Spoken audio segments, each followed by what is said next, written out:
সুরাইয়া নিশু আপনি লিখেছেন, কুকুর পাললে কি গুনাহ হয়? কুকুরটি আমাদের উপকার করে, অচেনা কাউকে রাতে ঢুকতে দেয় না বাড়িতে।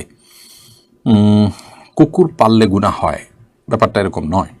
কোরআন হাদিসে কোথাও এরকম কথা নেই যে কুকুর পাললে গুনাহ হয়। হ্যাঁ, কুকুরকে ঘর বাড়িতে মানুষের মতো করে রাখা, এটা হাদিসে নিষিদ্ধ। শয়তান কুকুরের আকার ধারণ করে, নানা কারণ আছে। ওই ঘরে রহমতের ফেরেশতা প্রবেশ করে না যেখানে কুকুর থাকে এবং কোনো প্রাণীর ছবি আঁকা থাকে বা ভাস্কর্যতে থাকে প্রাণীর। যদি কুকুর আমাদের বাড়ির আঙ্গিনার মধ্যে, ঘরের বাইরে, গেটের আশেপাশে কোনো কক্ষে থাকে এবং পাহারাদারির কাজ করে, সেটা অবশ্যই জায়েজ আছে। কুকুর দিয়ে শিকার করা, কুকুর দিয়ে পাহারাদারির কাজ করা, এগুলো জায়েজ আছে। এবং সেই সব বিবেচনায় কুকুরের প্রতি সদয় হওয়া, তাকে খাবার দেয়া, চিকিৎসা করানো, এগুলো সবগুলো শুধু জায়েজ নয়, বরং নিয়তের ভিত্তিতে সেগুলো সবের কাজও হতে পারে। অতএব কুকুর পালা এটা কোনো নিষিদ্ধ বিষয় নয়।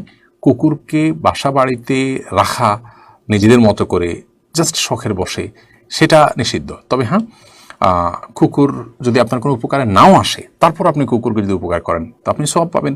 সেই ঐতিহাসিক ঘটনা আমরা কেনা জানি যে একজন নারী ব্যভিচারিণী ছিলেন, তিনি একটি পিপাসার্ত তৃষ্ণার্ত কুকুরকে পানি পান করিয়ে আল্লাহর কাছে জান্নাত পেয়েছেন, নাজাত পেয়েছেন। অতএব আমরা কুকুরের সহযোগিতা উপকার যেমন করতে পারি, তেমনিভাবে আমার বাসা বাড়ির কাজে, তাদেরকে পাহারাদারির কাজ ইত্যাদি তাদেরকে আমরা রাখতে পারি, কিন্তু বাসার ভেতরে রাখাটা হাদিসে নিষিদ্ধ।